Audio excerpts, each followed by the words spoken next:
The massive alien vessel drifted silently through the asteroid field, its sleek hull reflecting the distant starlight as it navigated between the tumbling rocks.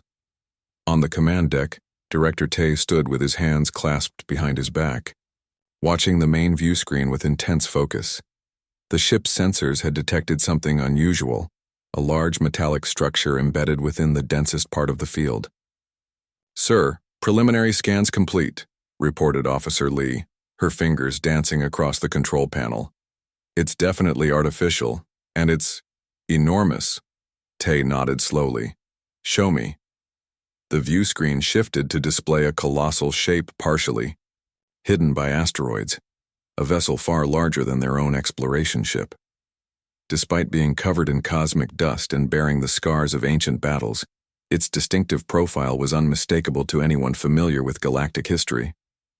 "That can't be," whispered Tay, stepping closer to the screen. "Magnify Section 3. The image zoomed in on a faded emblem on the hull, a stylized Earth surrounded by stars. The command deck fell silent. "A human supercarrier," said Tay, his voice barely audible. "I never thought I'd see one with my own eyes." The humans had been gone for centuries, vanished after their brutal war with the ancient Krell Empire. Most believed they had been completely wiped out, their homeworld reduced to ash. Yet here was one of their legendary warships, somehow intact after all this time. "Send a message to High Command," ordered Tay. "Tell Commander Park we've found something of extreme importance, and prepare a boarding team. I want to see this relic up close." Within hours, 3 shuttles approached the derelict vessel, carrying teams of archaeologists, engineers, and security personnel. Tay led the main group, their magnetic boots clanking against the ancient hull as they made their way to what appeared to be an emergency airlock. "The ship's design is remarkable," noted Engineer Han, scanning the hull with a handheld device. "The alloys are unlike anything in our current database. Even after all this time, the structural integrity is at 70%. "Security Chief." Yoon frowned at his own readings. "No power signatures detected. This thing's been dead for centuries." After 2 hours of careful work, the team managed to bypass the airlock's manual systems. The massive door groaned open, revealing a dark corridor beyond. Tay was the first to step inside, the beam of his light cutting through the darkness. "The air is stale but breathable," he announced after checking his scanner. "Artificial gravity is offline, so stay tethered. And remember, we're here to observe and document. Touch nothing without authorization." The group moved deeper into the ship, their lights revealing a vessel frozen in time. Emergency bulkheads stood partially closed, and here and there equipment floated gently in the zero gravity, abandoned during some final crisis centuries ago. "Look at the size of this thing," whispered one of the junior archaeologists.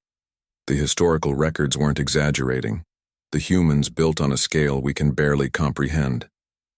They reached what appeared to be a central command center, a vast chamber filled with darkened control stations and a large circular tactical display in the center.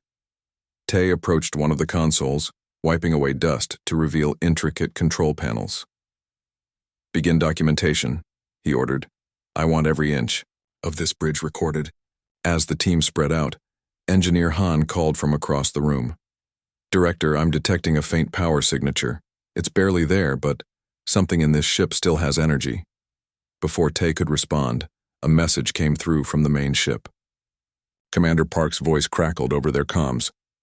"Director Tay, the Dohan Council has been informed of your discovery. They're sending a salvage fleet. You are to secure the vessel and prepare it for transport to Military Outpost 7. Tay acknowledged the order, then turned to his team. "It seems our discovery is significant enough to interest the Council. We have 3 days before the salvage fleet arrives. Let's make them count." While the others continued their work, Tay wandered alone through the bridge, trying to imagine the humans who once commanded this mighty vessel. What had happened to them? How had this supercarrier ended up abandoned in this remote region of space? Unknown to Tay and his team, their presence had triggered something deep within the ship's systems. In a sealed server room 20 decks below, backup power cells designed to last for millennia delivered a small surge of electricity to the ship's quantum core. Lines of ancient code began to execute, running silent diagnostics and threat assessments. Neowime, the darkness of the Supercarrier's artificial intelligence housing. A single indicator light blinked from red to amber. The ship wasn't as dead as they thought, it was merely sleeping. And now, after centuries of silence, it had begun the long process of waking up. As Tay placed his hand on the captain's chair, he had no idea that the real discovery was yet to come, or that the ancient human vessel they thought was just a relic of history was about to change the fate of the entire galaxy. The Dohan salvage fleet arrived with impressive efficiency. 5 massive towing vessels surrounding the human supercarrier, like predators circling wounded prey. Director Tay watched from the bridge of his research vessel as magnetic grapples latched onto the ancient ship's hull, preparing to drag it from its asteroid field hiding place. "Quite a sight," said Commander Park, who had personally arrived to oversee the operation. "The Council is extremely interested in what we might learn from human weapons technology." Tay nodded, though something about the commander's tone bothered him. "We've barely scratched the surface of our exploration. There are hundreds of decks we haven't reached yet. You'll have plenty of time to continue your research during transport," Park replied dismissively. "The Council wants this relic at Outpost 7 within the week." As they spoke, Tay's comms device buzzed. It was Han, his voice unusually excited. "Director, you need to come back aboard immediately. We found someone. 30 minutes later, Tay stood in what appeared to be the captain's quarters, staring at a sleek metal pod built into the wall. Unlike the rest of the ship, this section still had emergency power, evidenced by the soft blue glow emanating from the pod's control panel and the frost-free glass revealing a human woman inside. "A cryopreservation chamber," Han explained, scanning the pod with his instruments. "And it's still functioning after all this time. The human inside appears to be in stable condition." "Is she alive?" Tay asked, unable to hide his amazement. "By all measurable standards, yes. The technology is extraordinary, far beyond our current capabilities. It's not just suspended animation. The pod appears to be maintaining cellular integrity. At the quantum level." Commander Park pushed his way forward, eyes narrowing. "Wake her up."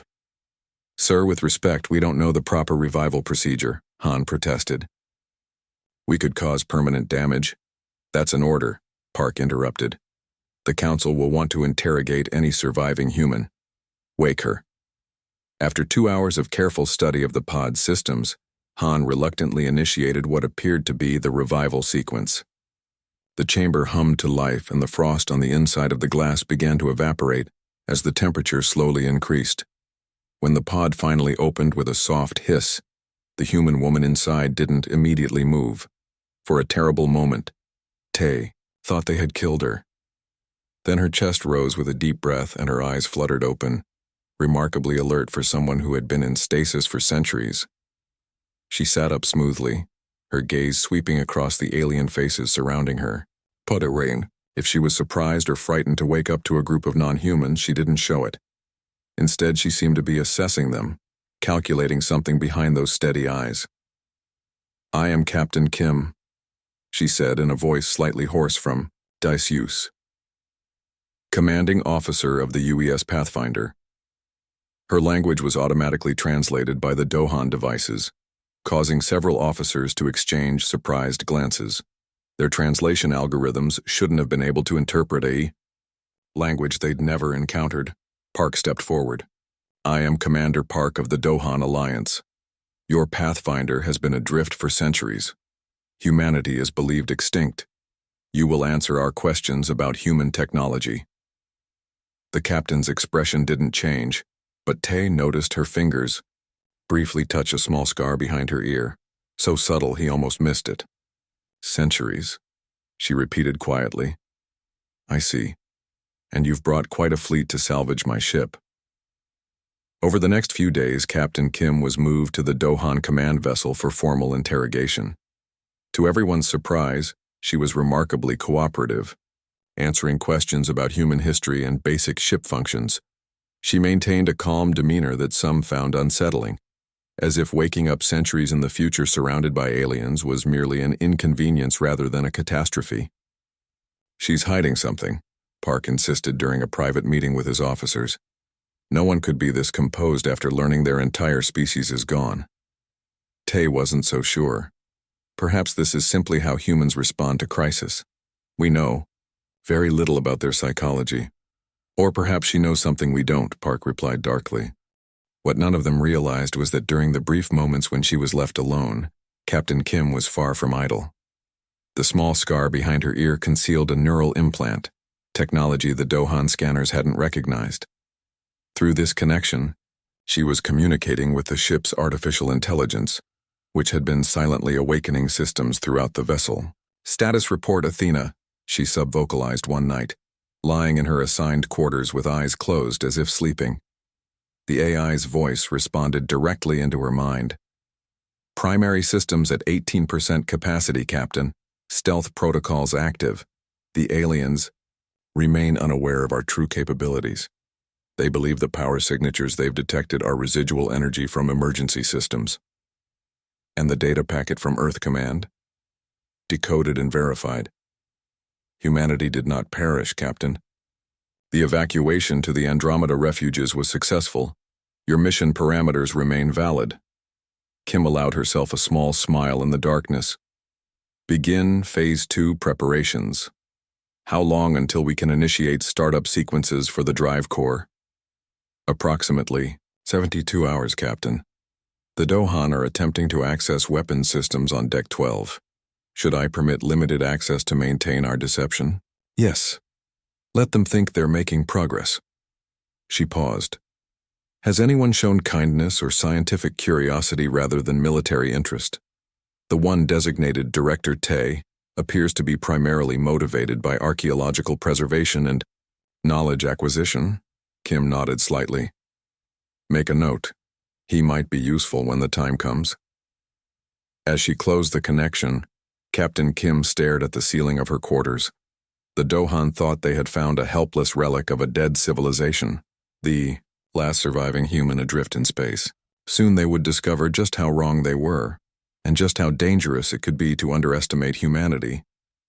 Captain Kim stood on the bridge of her supercarrier, surrounded by Dohan engineers and security personnel who watched her every move. She had convinced Commander Park that she could help them understand the ship's systems, a gesture of cooperation that had earned her limited freedom to move about her own vessel. "The power core is unlike anything in your current technology," she explained, running her hands over a console that had mysteriously powered up when she approached it. "It requires specific activation sequences that were keyed to human neural patterns." Commander Park folded his arms, suspicion evident in his posture. "Yet you claim you can bypass these sequences for us?" Kim nodded, her expression carefully neutral. "The ship recognizes me as its captain. I can override certain protocols."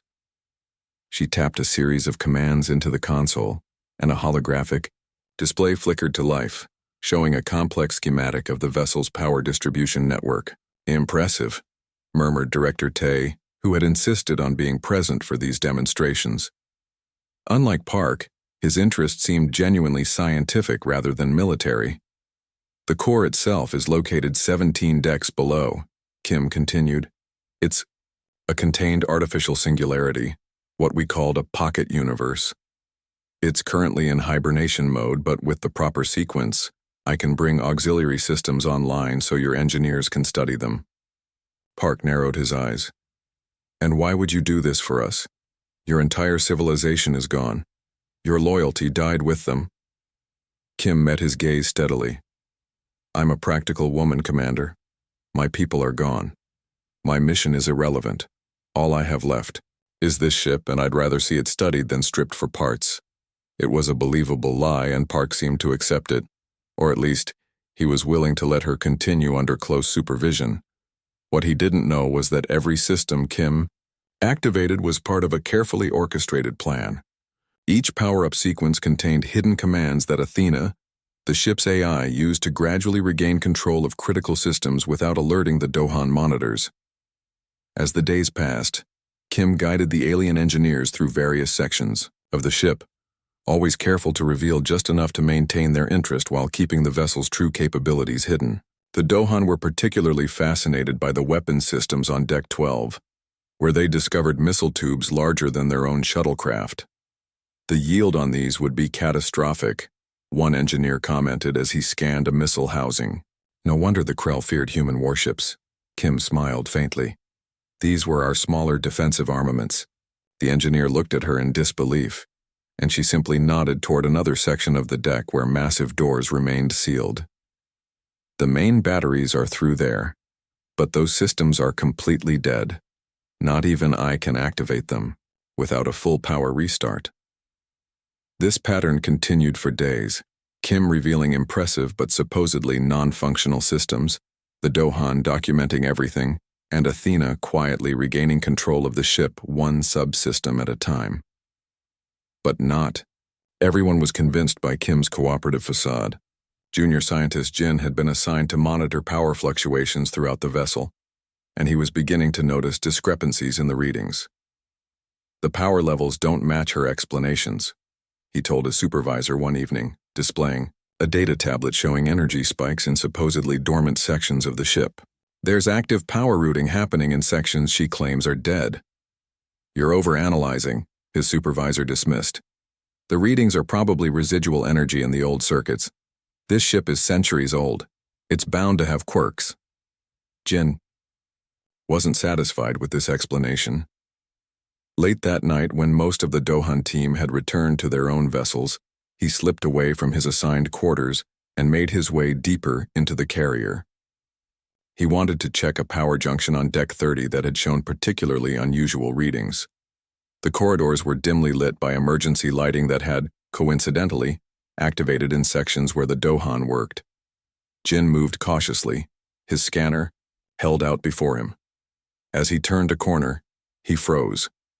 The junction ahead was clearly active, blue energy pulsing through conduits that should have been dormant. I knew it, he whispered, hurrying forward to document his finding. This was proof that the human was deceiving them. He was so focused on his scanner that he didn't notice when the door slid shut behind him. It was only when he tried to leave 10 minutes later that he realized he was trapped in the small maintenance room. "Hello?" he called, pressing the door controls. Nothing happened. He tried his communication device. No signal. Increasingly frantic, he pounded on the door, but the thick metal didn't even vibrate under his fists. Unknown to Jin, Athena had detected his unauthorized presence and quietly sealed the compartment. The AI had been systematically identifying potential threats among the Dohan crew and neutralizing them without raising alarms. Meanwhile, Captain Kim sat in the quarters they had assigned her, eyes closed as she communicated with Athena through her neural implant. Phase 2 is nearly complete, the AI reported. All critical systems are now under our control, though still in standby mode. The Dohan monitoring equipment has been fed looped data for the past 37 hours. Any complications? Kim asked. One curious scientist discovered a live power junction. He has been contained in a maintenance room on Deck 30 with life support, but no communications. Kim considered this. Is he the one Director Tay mentioned? The young scientist with actual curiosity rather than just military interest? Affirmative. Jin Na-kyung, specialization in power systems engineering. Keep him comfortable but contained. He might be useful when the time comes. Kim opened her eyes, staring at the ceiling. What about Commander Park? He has ordered the Dohan flagship to dock with the carrier tomorrow. They plan to begin removing weapon systems for transport to their military research facilities. Kim smiled slightly. Perfect. That's exactly what we want them to do. She stood up and walked to the small viewport in her quarters, looking out at the stars. Prepare for Phase 3, Athena. It's time to wake up our sleeping giant.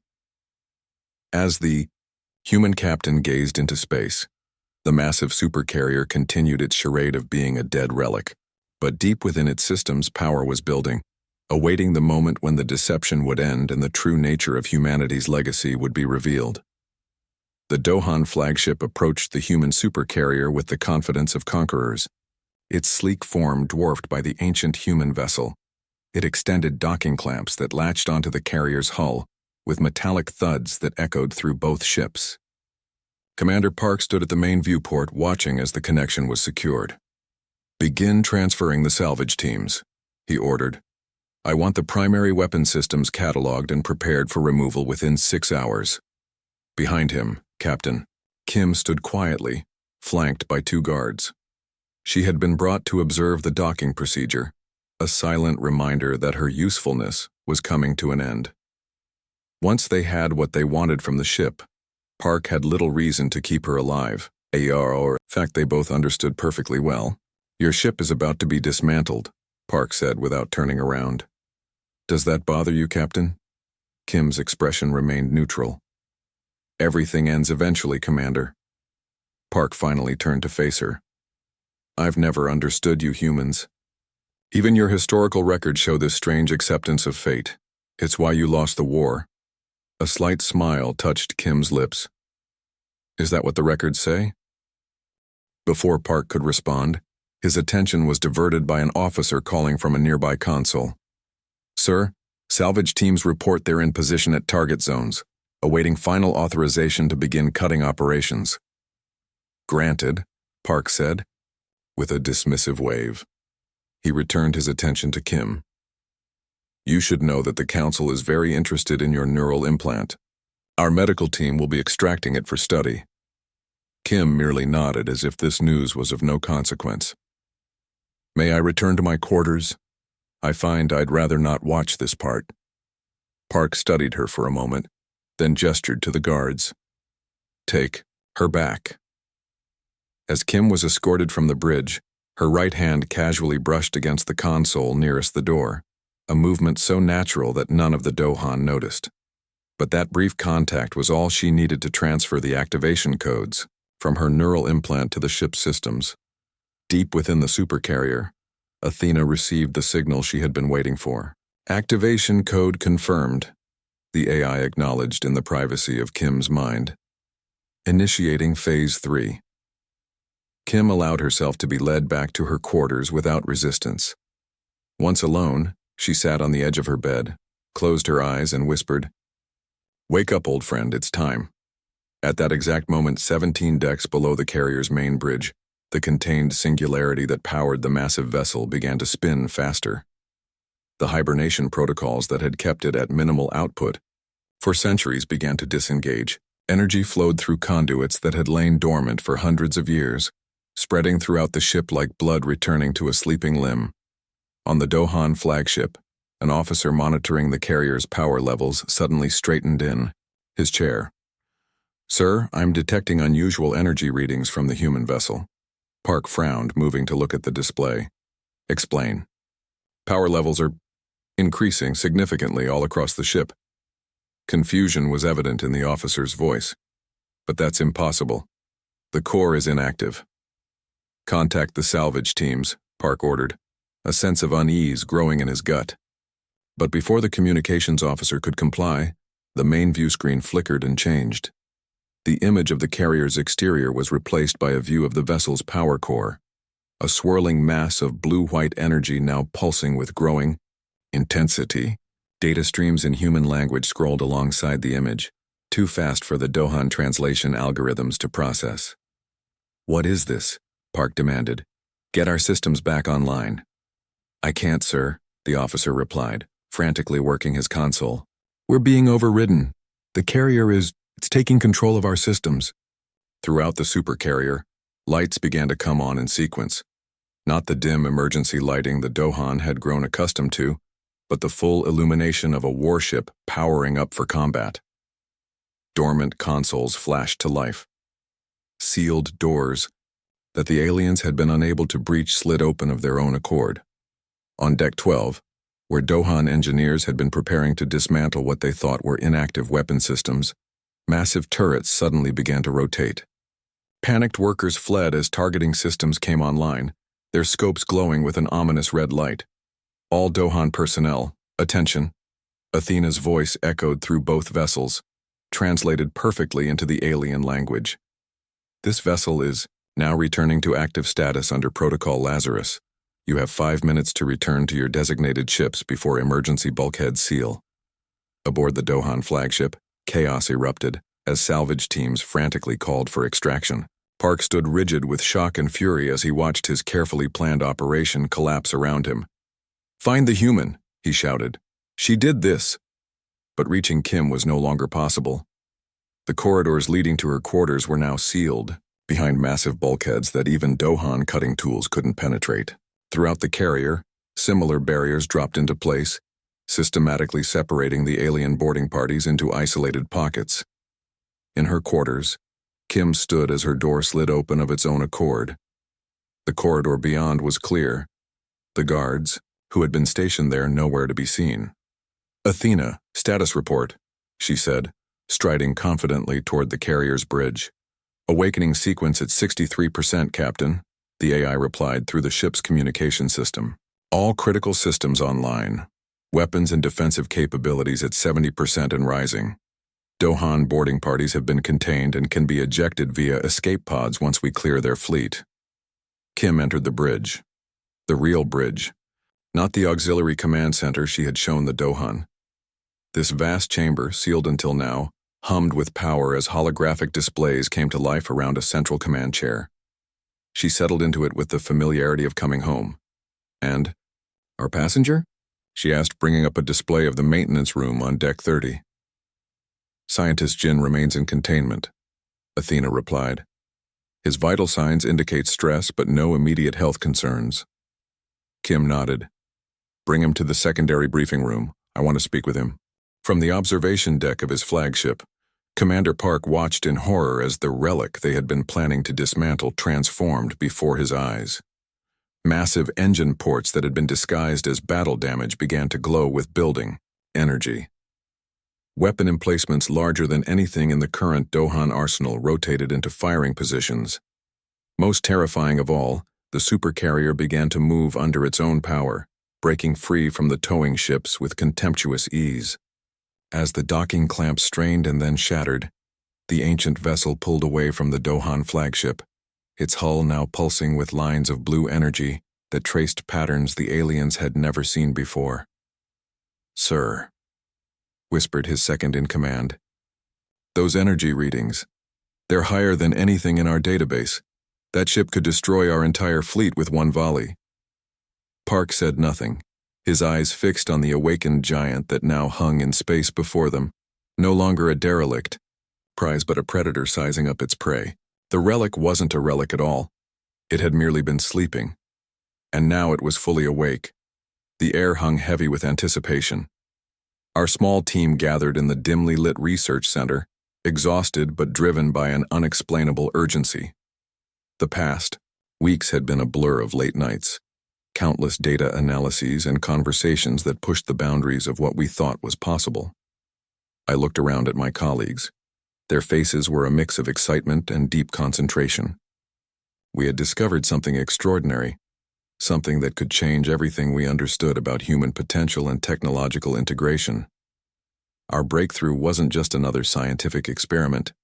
It was a window into a future where technology and human consciousness could potentially merge in ways nobody had ever imagined. The complex neural network we'd been developing wasn't just a piece of advanced software. It was becoming something alive, something that seemed to breathe and think between lines of code. Dr. Kapoor, our lead researcher, spread out the latest data visualization on the large touchscreen. Intricate patterns of neural connections danced across the display, showing how our experimental system was learning and adapting at an unprecedented rate. Each graph, each line represented months of meticulous research and countless sleepless nights.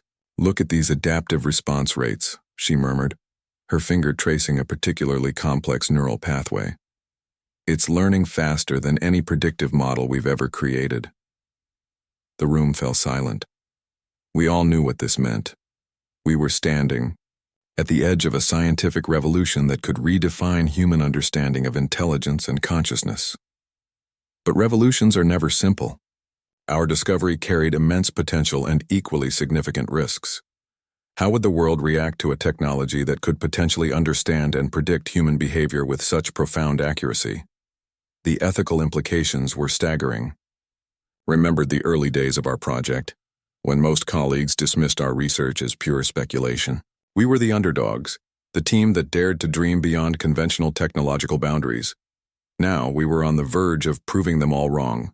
Our neural network wasn't just processing information, it was interpreting context, understanding nuanced emotional states, and generating responses that felt remarkably human.